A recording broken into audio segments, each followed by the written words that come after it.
Hidup TV mempersembahkan Oase Rohani Katolik yang dibawakan oleh para imam Keuskupan Agung Jakarta.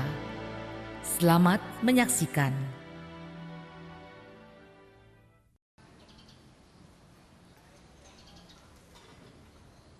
Sahabat Oase Rohani Katolik yang terkasih, salam jumpa dan salam damai Tuhan kita Yesus Kristus.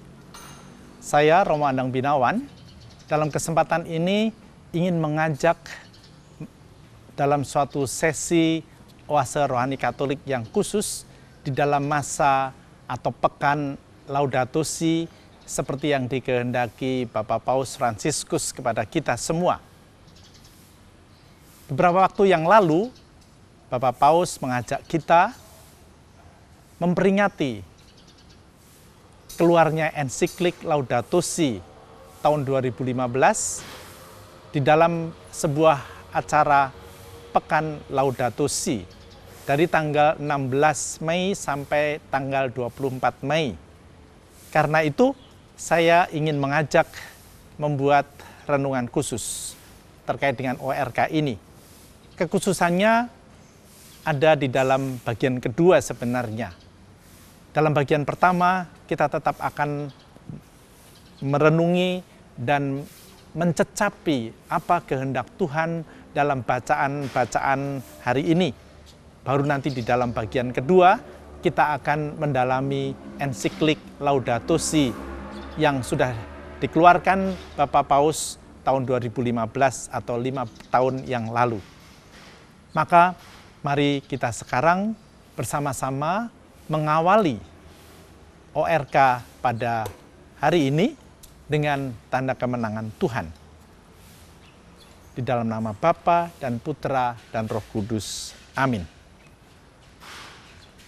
Allah Bapa yang Maha Kasih, kami bersyukur atas rahmat-Mu yang Kau berikan kepada kami untuk hidup, untuk kesertaan-Mu, untuk bimbingan-Mu, dan tentunya kekuatan-Mu.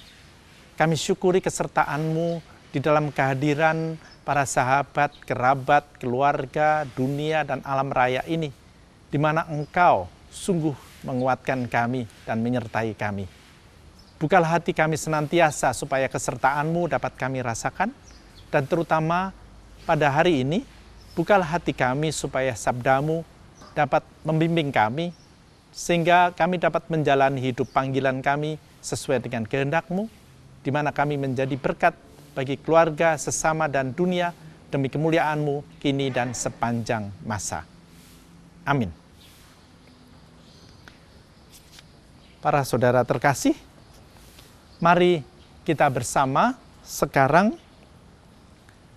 mendengarkan bacaan yang pertama yang diambil dari Kisah Para Rasul bab 16 ayat 1 sampai 10.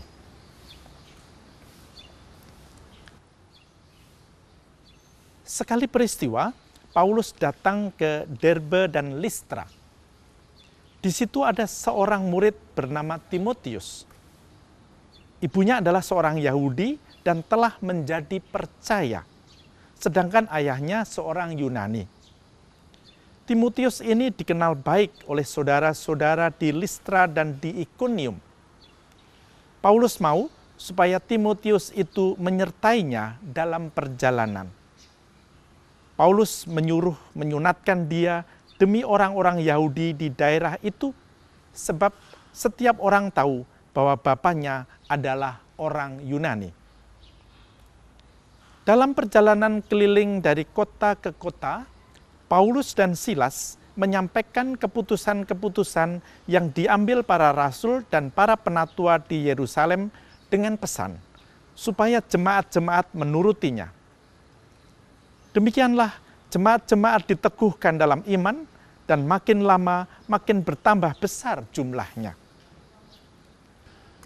Paulus dan Silas melintasi tanah Frigia dan tanah Galatia, karena Roh Kudus mencegah untuk memberitakan Injil di Asia. Dan setibanya di Misia, mereka mencoba masuk ke daerah Bitinia, tetapi Roh Yesus tidak mengizinkan mereka. Setelah melintasi Misia, mereka sampai di Troas. Pada malam harinya tampaklah oleh Paulus suatu penglihatan. Ada seorang Makedonia berdiri di situ dan berseru kepadanya, katanya, "Menyeberanglah kemari dan tolonglah kami." Setelah Paulus melihat penglihatan itu, segeralah kami mencari kesempatan untuk berangkat ke Makedonia. Karena dari penglihatan itu kami menarik kesimpulan bahwa Allah telah memanggil kami untuk memberitakan Injil kepada orang-orang di sana. Demikianlah sabda Tuhan. Syukur kepada Allah. Mazmur tanggapan dengan refren, "Bersorak-sorailah bagi Tuhan, hai seluruh bumi." Bersorak-sorailah bagi Tuhan, hai seluruh bumi. Bersorak-sorailah bagi Tuhan, hai seluruh bumi. Beribadahlah kepada Tuhan dengan sukacita, datanglah di hadapannya dengan sorak-sorai. Bersorak-sorailah bagi Tuhan, hai seluruh bumi. Ketahuilah bahwa Tuhanlah Allah. Dialah yang menjadikan kita dan punya Dialah kita. Kita ini umatnya dan kawanan domba dan gembalaannya. Bersorak-sorailah bagi Tuhan, hai seluruh bumi. Sebab Tuhan itu baik, kasih setianya untuk selama-lamanya, dan kesetiaannya tetap turun-temurun. Bersorak-sorailah bagi Tuhan, hai seluruh bumi.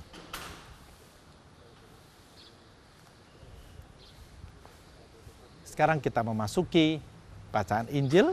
Mari kita bersama mengawalinya dengan bait pengantar Injil. Haleluya, haleluya, haleluya, haleluya, haleluya, haleluya, haleluya, haleluya. Kalau kamu dibangkitkan bersama dengan Kristus, carilah perkara yang di atas, di mana Kristus berada, duduk di sebelah kanan Allah.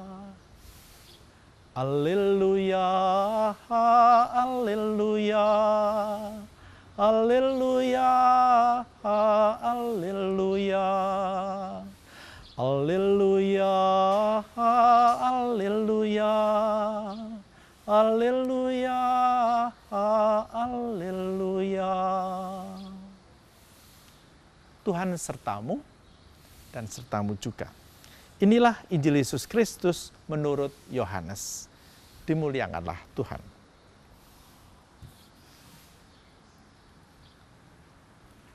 Dalam amanat perpisahannya, Yesus berkata kepada murid-muridnya, "Jikalau dunia membenci kamu, ingatlah bahwa ia telah lebih dahulu membenci aku. Sekiranya kamu dari dunia, tentulah dunia mengasihi kamu sebagai miliknya. Tetapi karena kamu bukan dari dunia, sebab aku telah memilih kamu dari dunia, maka dunia membenci kamu. Ingatlah apa yang telah kukatakan kepadamu, seorang hamba tidaklah lebih tinggi daripada tuannya. Jikalau mereka telah menganiaya aku, mereka juga akan menganiaya kamu. Jikalau mereka telah menuruti firman-Ku, mereka juga akan menuruti perkataanmu. Tetapi semuanya itu akan mereka lakukan terhadap kamu karena nama-Ku, sebab mereka tidak mengenal Dia yang telah mengutus aku." Demikianlah Injil Tuhan. Terpujilah Kristus. Saudara terkasih, baru saja kita mendengarkan dua bacaan hari ini. Yang pertama berkisah tentang perjalanan Santo Paulus di dalam mengikuti Roh Yesus yang membimbing dia mewartakan kasih Allah kepada orang-orang di Asia dan sekitarnya. Dan yang kedua, bacaan dari Injil. Nah, terkait dengan bacaan-bacaan itu, saya ingin mengajak merenungkannya. mulai dari bacaan pertama. Bacaan pertama seperti kita tahu berkisah tentang perjalanan Santo Paulus. Tetapi ada dua hal yang ingin saya coba tawarkan untuk direnungkan pada hari ini. Yang pertama adalah kata percaya. Tadi dikatakan di dalam bacaan dari Kisah Para Rasul tentang Ibu Timotius yang dikatakan adalah seorang Yahudi dan telah menjadi percaya. Percaya itu apa sih? Percaya pada dasarnya menurut kehendak Tuhan adalah sungguh-sungguh menerima Tuhan di dalam hati kita. Menerima sesuai dengan seluruh kehendaknya, bimbingannya. Memang tidak gampang. Tetapi itulah yang sebenarnya dikatakan juga oleh Tuhan di dalam perintah atau hukum kasih, di mana kita diajak Tuhan untuk mengasihi Allah dengan segenap hati, dengan segenap budi, dengan segenap jiwa. Itu berarti percaya. Contoh paling ideal dari orang yang percaya tentunya kita tahu, Bunda Maria, di mana dia mengatakan, aku ini hamba Tuhan, terjadilah padaku menurut perkataanmu. Itu percaya. Percaya pun diajarkan oleh Yesus di dalam doa Bapa kami. Ketika Yesus mengajak kita mengatakan, jadilah kehendakmu di atas bumi seperti di dalam surga. Kehendak Tuhan itulah yang kita utamakan. Itulah percaya dalam arti iman. Percaya dalam arti rohani. Mengapa ini saya katakan atau saya ajak untuk direnungi lebih dalam? Karena kita sering gagal fokus. Yaitu hanya melihat bahwa percaya itu hanya sekedar bisa mengerti atau memahami. Percaya berarti apa yang terjadi sesuai dengan jalan pikiran kita. Itu percaya rasional. Maka yang sering muncul adalah keraguan. Kok tidak sesuai dengan apa yang kita pikirkan? Lalu ada keraguan. Tidak. Bukan itu yang dikehendaki Tuhan terkait dengan percaya. Karena itu baru satu tahap di mana kita diajak percaya. Percaya rasional adalah percaya di mana kita mau memahami bahwa kadang-kadang ada keraguan, itu normal, itu manusiawi, tapi kita diajak mendalami lagi supaya kita sampai kepada yang paling inti, yaitu percaya secara spiritual, bukan hanya rasional. Dan itu juga berbeda lagi dengan yang percaya jenis yang lain, yaitu percaya emosional. Sekedar percaya begitu saja, percaya bahwa Allah atau Yesus adalah yang bisa diandalkan. Percaya seperti itu adalah percaya emosional. Yang pernah kita tahu, pernah kita lihat di dalam banyak perkara, contohnya di dalam masa-masa awal dari pandemi corona ini misalnya, ada orang yang tanda petik naif. Kita percaya pada Yesus yang menjadi andalan kita, jadi kita tidak perlu takut pada corona. Jadi kemana-mana tanpa masker, berjumpa dengan orang-orang. Dan apa yang terjadi? Ada yang ketularan, bukan? Terpapar virus corona. Padahal dia percaya pada Yesus. Nah, percaya seperti ini adalah percaya emosional. Tuhan tidak menghendaki yang seperti ini. Betul, kita berpasrah. Betul, kita menerima kehendak Tuhan, tetapi juga kita diberi akal budi. Supaya kita juga bisa berpikir dengan lebih bijaksana. Jadi kembali, percaya yang dimaksudkan di dalam Injil adalah percaya ketika kita menerima kehendak Tuhan. Dan kita mencoba memahaminya setapak demi setapak, memang juga melalui emosi kita, batin kita, tetapi juga melalui rasional atau rasio pikiran kita. Jadi dengan kata lain, entah pikiran, akal budi, atau juga emosi, itu baru di tahap awal dari yang namanya percaya secara rohani. Itu yang pertama. Yang kedua, ingin saya ajak merenunginya, yaitu ketika tadi dikatakan bahwa Paulus di dalam perjalanannya, perjalanan untuk mewartakan kasih Allah. Bagi saya kata perjalanan itu sangat menarik. Karena apa? Perjalanan adalah sebuah proses. Perjalanan adalah sebuah dinamika di mana kita mau mengikuti bimbingan Roh Yesus atau Roh Kudus juga di sini tadi dikatakan. Maka apa yang digambarkan dari kata perjalanan? Ada 3 hal. Yang pertama adalah ketika kita mengikuti bimbingan Tuhan, seperti tadi percaya, tetapi di dalam perjalanan waktu kita dipercaya dengan akal budi kita, juga dengan emosi kita, dengan batin kita, dengan tangan dan kaki kita. Nah, di sana ada jatuh bangun. Ada kegagalan, ada keberhasilan. Itu proses namanya. Tapi kita diajak terus belajar dari proses itu.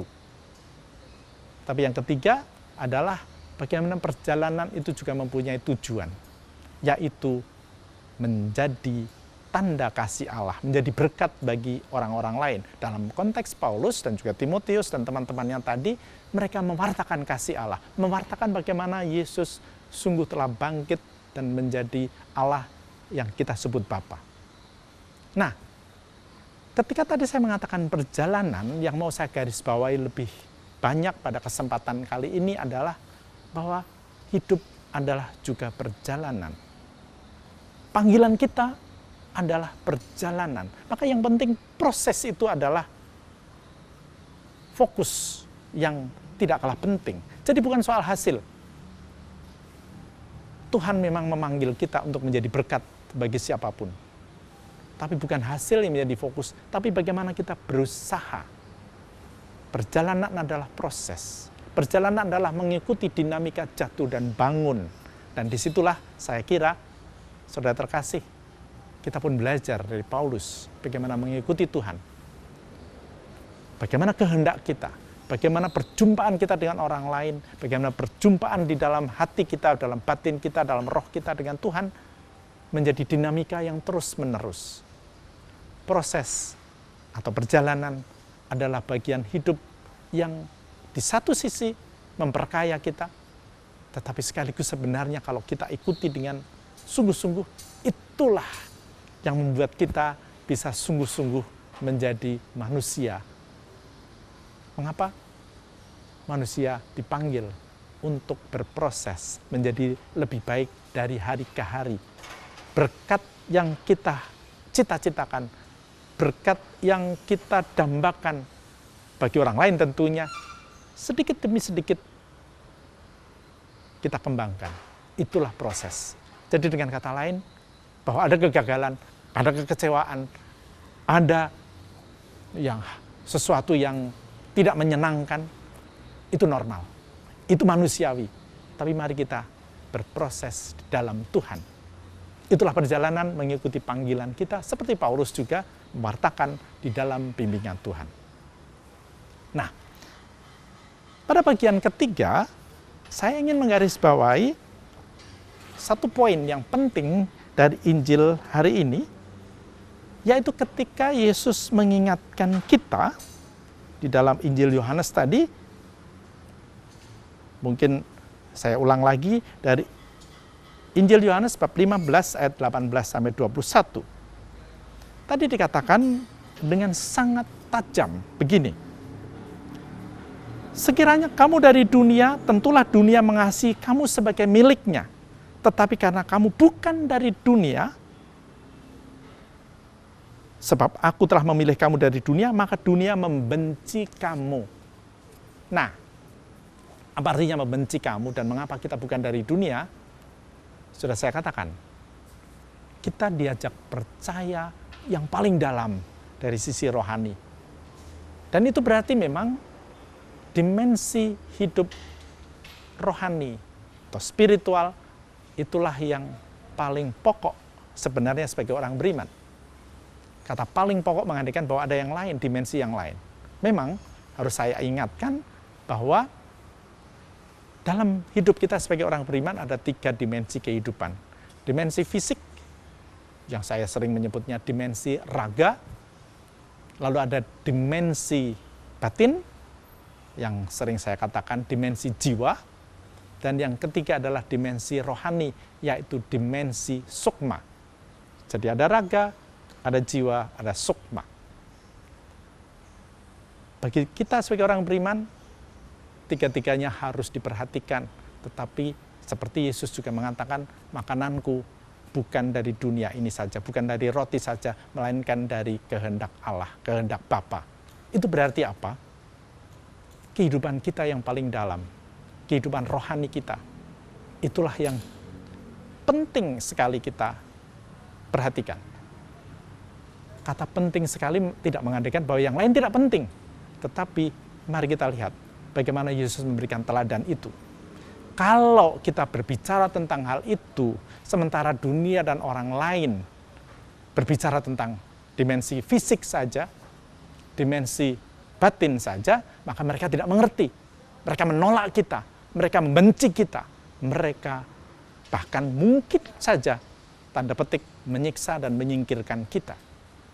Itu adalah konsekuensi atau resiko yang harus kita tanggung di dalam perjalanan menjadi berkat bagi orang lain. Berkat yang kita berikan pada orang lain tentu saja baik, ada berkat secara fisik.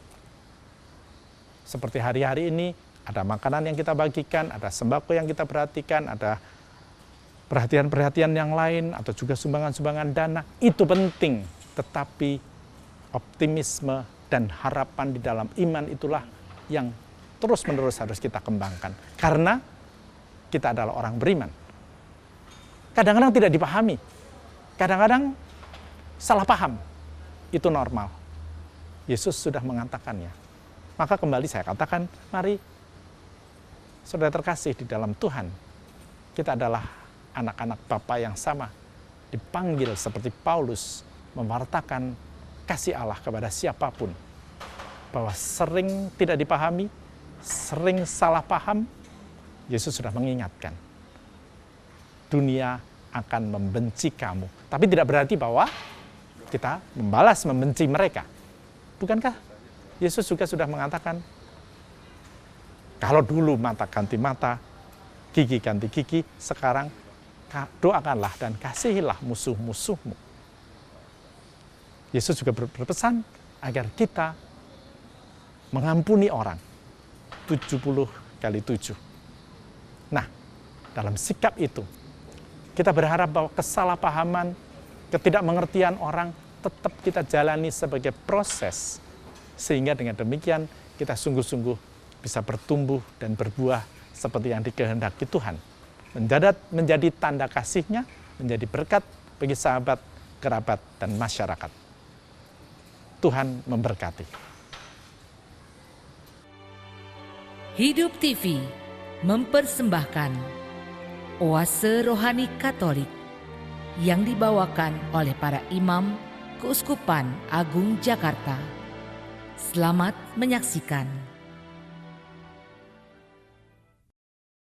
Saudara terkasih, saya Romo Andang Binawan kembali bersama-sama Anda dalam kesempatan yang sangat istimewa ini. Mengapa sangat istimewa? Karena terkait dengan apa yang disebut sebagai Pekan Laudato Si atau Laudato Si Week.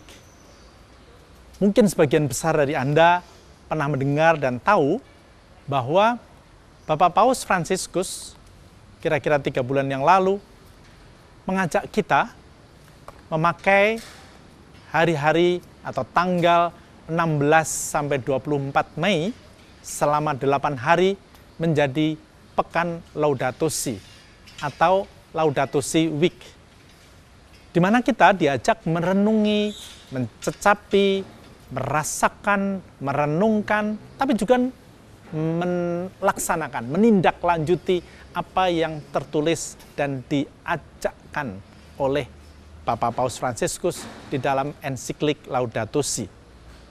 Maka di dalam kesempatan 8 hari ini, dari tanggal 16 sampai 24 Mei ini, dalam satu sesi khusus ini, saya ingin mengajak mendalaminya.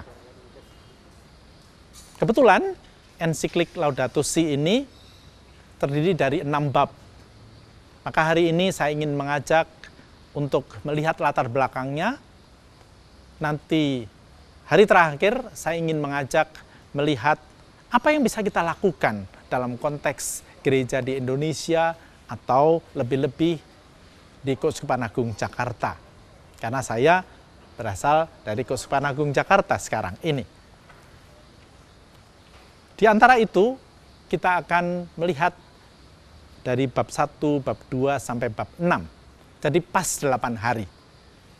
Nah, seperti tadi saya katakan, hari ini saya ingin mengajak melihat latar belakang dari ensiklik Laudato Si.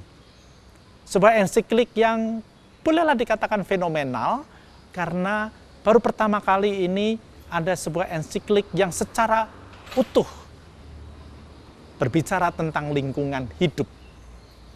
Memang, paus sebelumnya, termasuk Paus Benediktus ke-16 atau Paus Yohanes Paulus II, atau juga ensiklik-ensiklik yang lain pernah menyinggung juga perkara-perkara yang terkait dengan lingkungan hidup, tapi ada di dalam bahasan bersama dengan yang lain.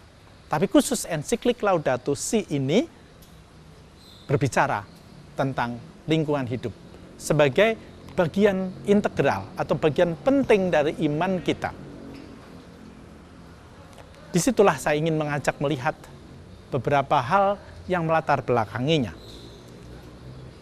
Tentunya kita tahu bahwa alam ini kita lihat sudah mulai rusak.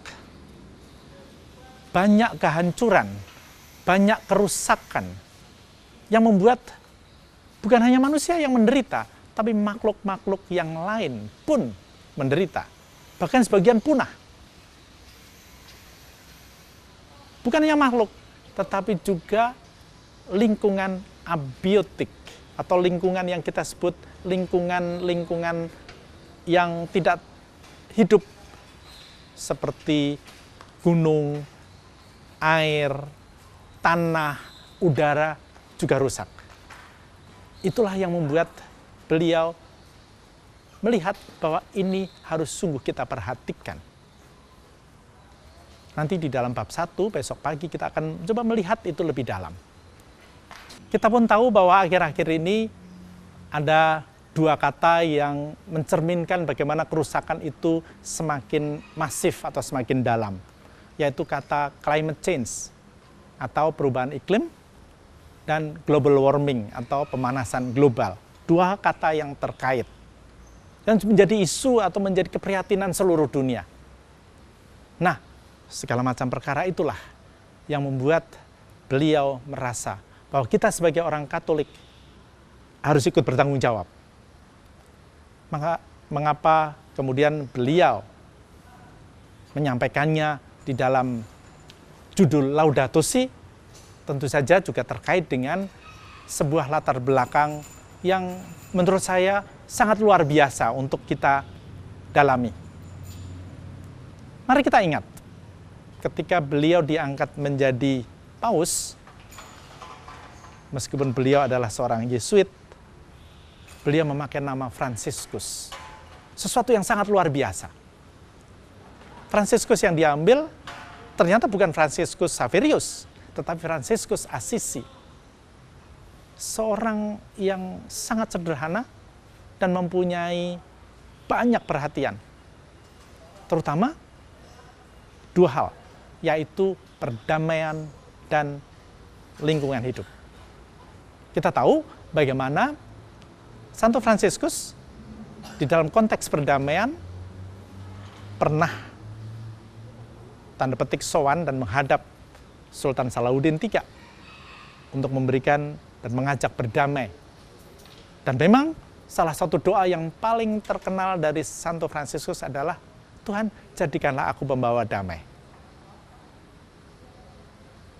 Dan juga perdamaian itu beliau simbolkan dengan segala macam semangat kesederhanaan di dalam hidupnya. Beliau mempunyai perhatian bagi orang-orang miskin. Itulah yang menjadi salah satu sebab mengapa Paus kita memakai nama Fransiskus, karena ingin agar pelayanannya pun sungguh memperhatikan orang-orang yang tersisih dan tersingkir.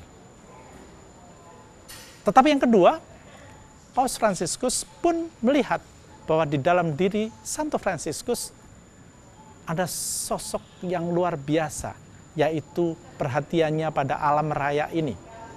Kita ingat bahwa pada tahun 1979, Paus Yohanes mendiang Santo sekarang, Santo Yohanes Paulus II, menetapkan Santo Fransiskus sebagai pelindung lingkungan hidup di dalam konteks gereja Katolik.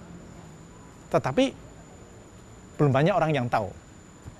Nah, Santo Fransiskus di dalam perhatiannya pada lingkungan hidup sebenarnya juga mempunyai sebuah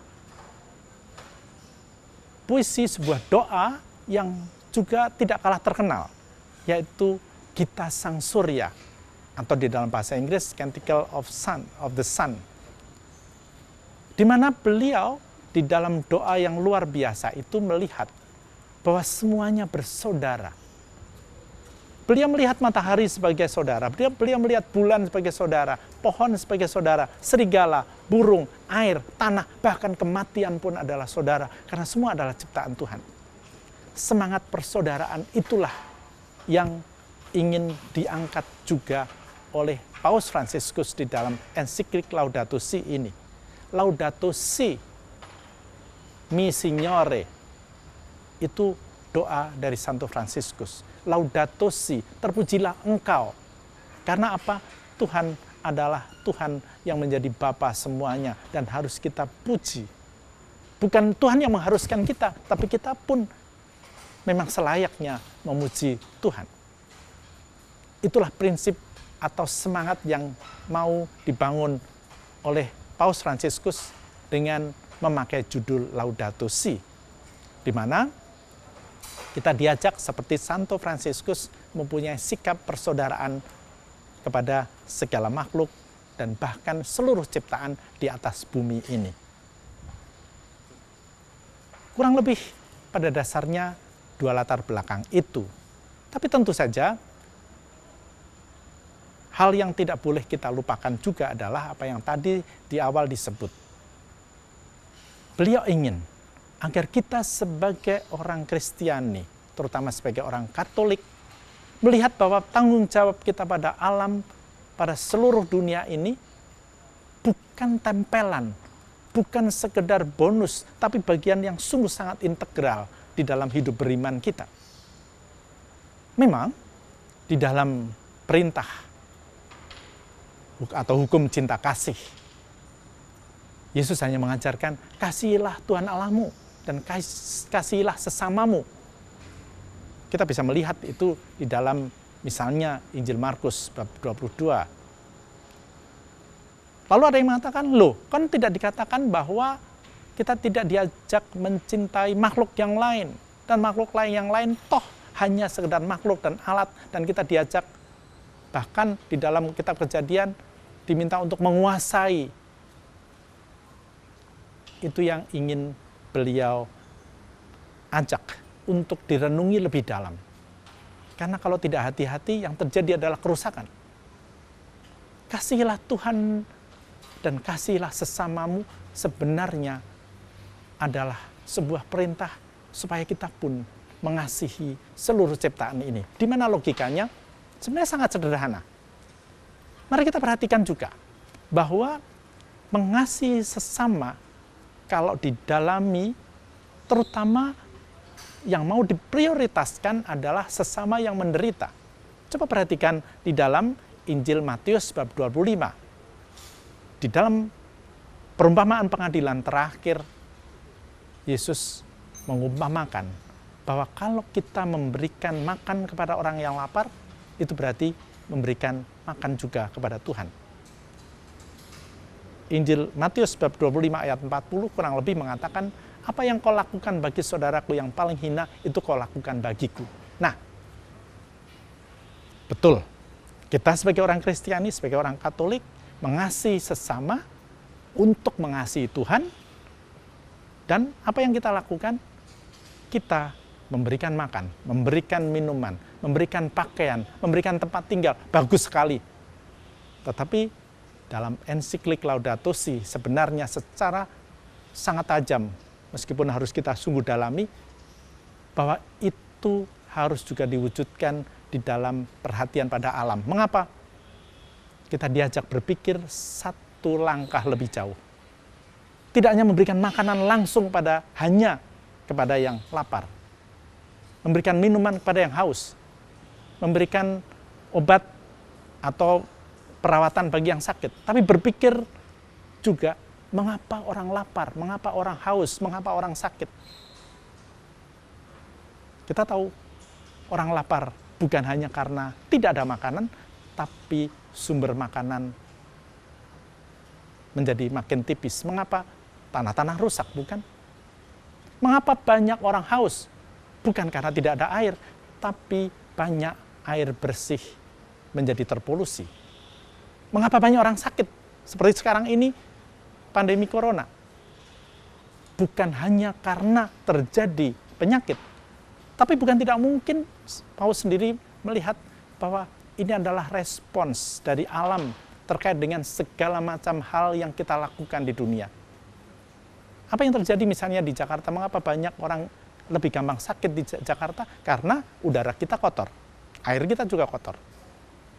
Maka dengan kata lain, ketika beliau mengajak kita merenungi seluruh cinta kita, perhatian kepada seluruh alam raya, segala makhluk, tanaman, air, udara, itu sebenarnya adalah wujud kita mengasihi sesama.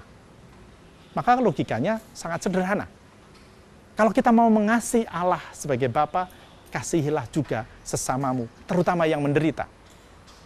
Kalau kita mengasihi sesama yang menderita, kasihilah juga seluruh alam raya ini, di mana kita diciptakan.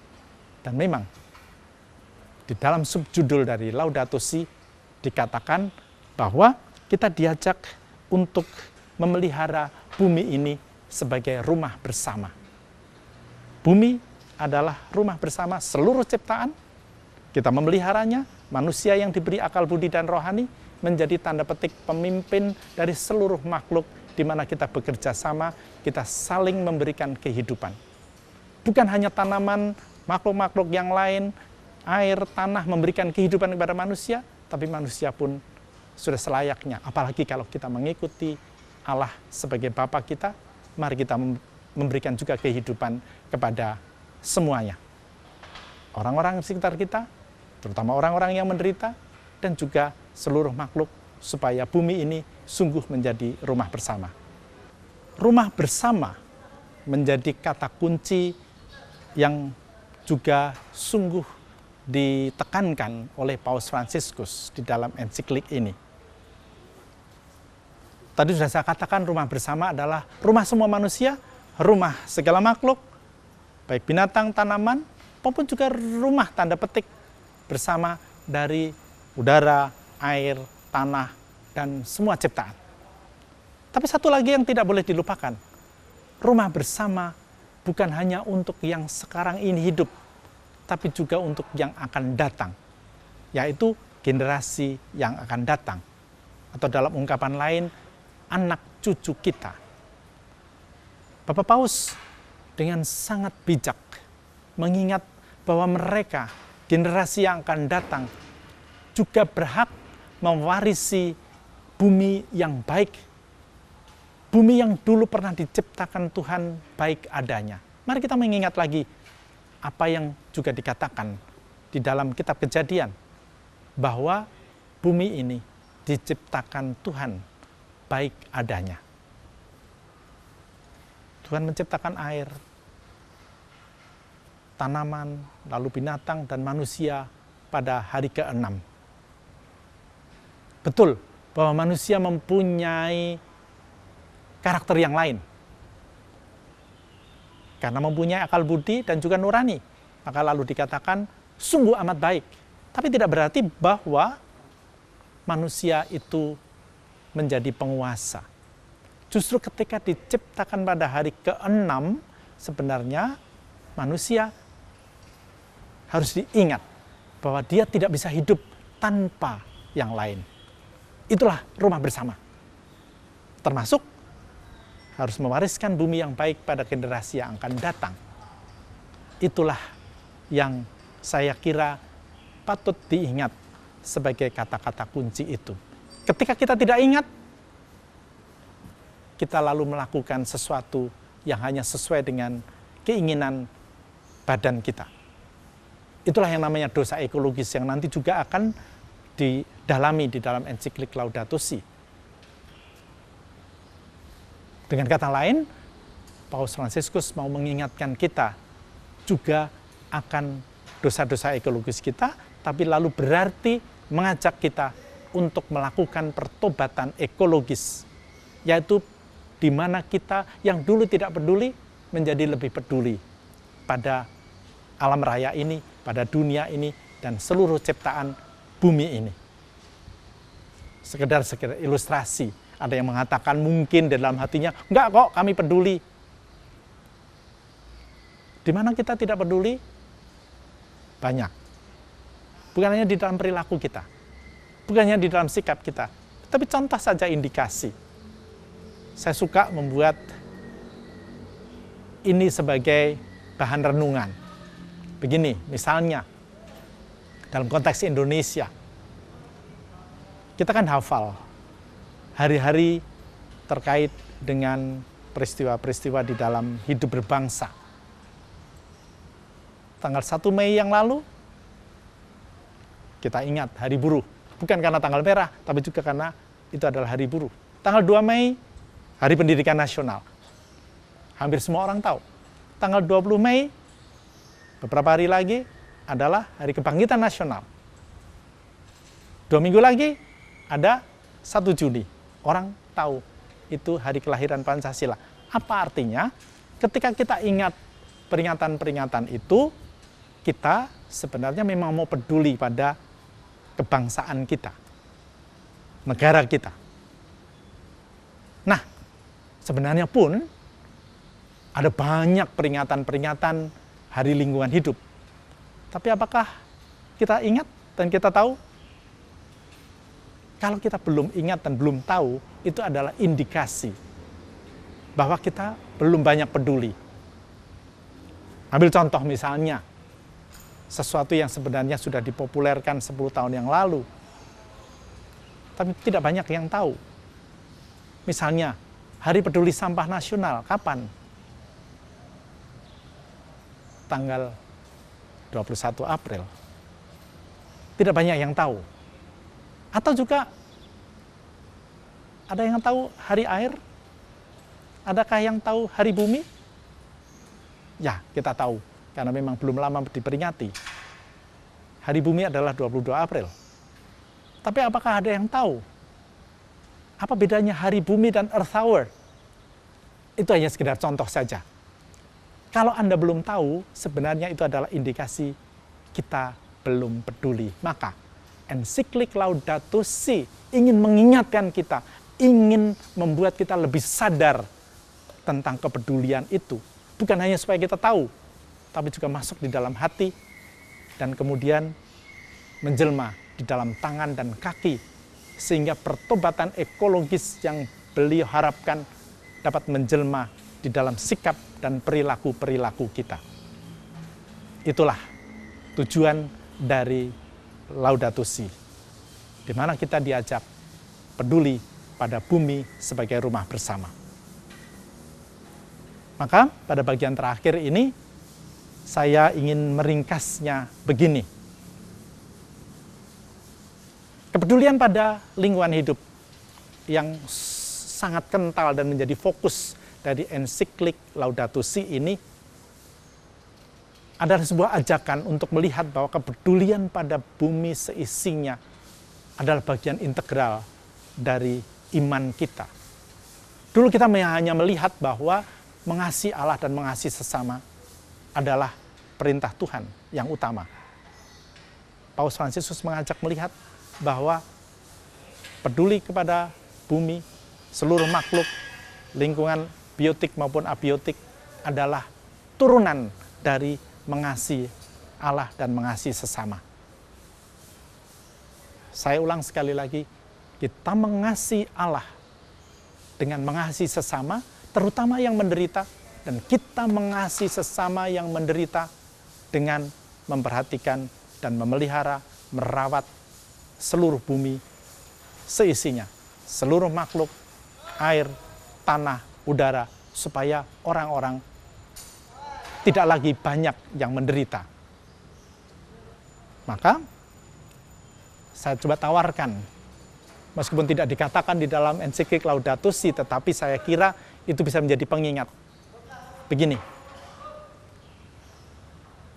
dulu kita hanya diajarkan bahwa salib itu berarti adalah kasih kepada Allah yang vertikal dan kasih kepada sesama yang horizontal.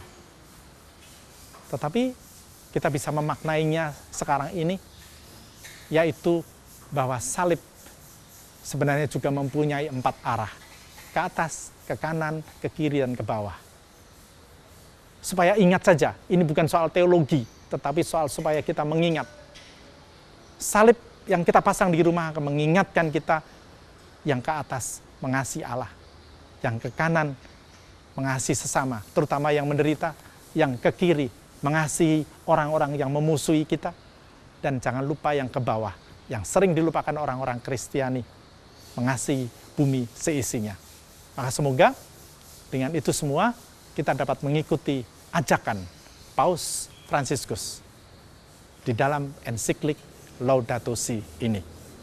Kita akan mendalaminya di dalam 7 hari ke depan juga.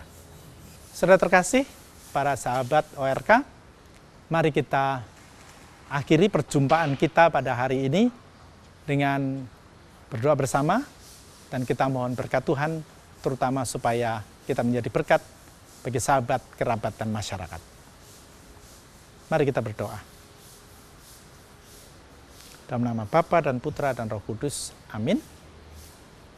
Allah sumber kasih, kami bersyukur bahwa Engkau mengasihi kami, terutama karena Engkau memberikan Putramu yang tunggal sebagai tanda kasih-Mu, yang juga menjadi jalan kami menuju kepada kasih yang Engkau kehendaki.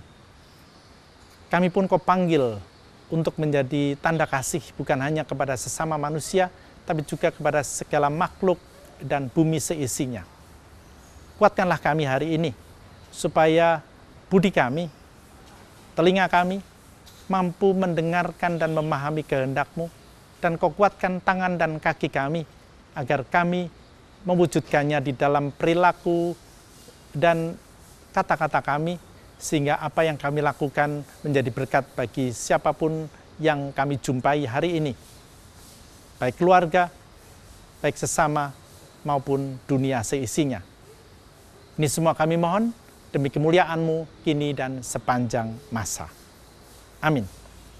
Dan semoga seluruh upaya kita menjadi berkat bagi sahabat, kerabat, dan masyarakat, bertumbuh dan berbuah seperti yang Dia kehendaki, senantiasa disertai dan dikuatkan oleh Allah yang Maha Kuasa, Bapa, Putra, dan Roh Kudus.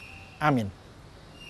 Dan dengan ini, perjumpaan ORK kita sudah selesai. Mari kita mewujudkannya di dalam hidup kita sehari-hari. Amin. Demikianlah oase rohani Katolik yang dibawakan oleh para imam Keuskupan Agung Jakarta. Tuhan memberkati.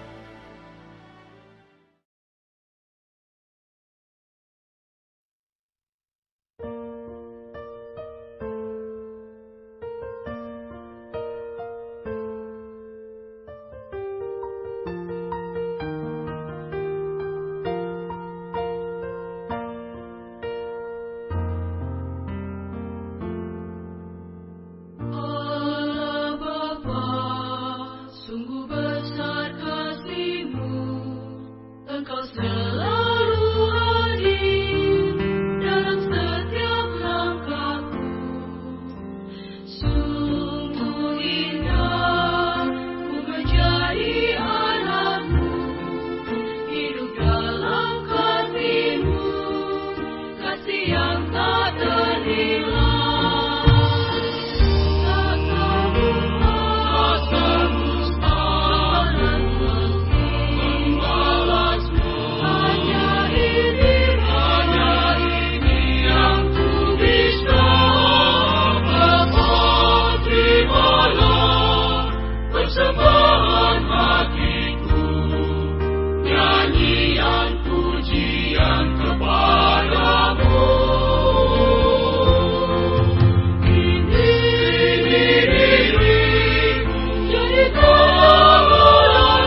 persembahan hatiku, nyanyian pujian kepadamu.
Sabda suci, wujudkanlah dengan berbagi iman dan harapan, berbagi kasih persaudaraan, berbagi berkat dan kerjasama, aksi nyata berbela rasa. Pada yang lemah kecil, berbela rasa pada miskin tersingkir, berbela rasa pada yang sakit cacat, sesama sukacita, Bapa pun sukacita. Hendaklah kamu murah hati seperti Bapamu murah hati. Inilah amanah sabda suci, wujudkanlah dengan berbagi iman dan harapan, berbagi kasih persaudaraan, berbagi berkat dan kerjasama, aksi nyata berbela rasa, aksi nyata berbela rasa.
Ampuni kelemahan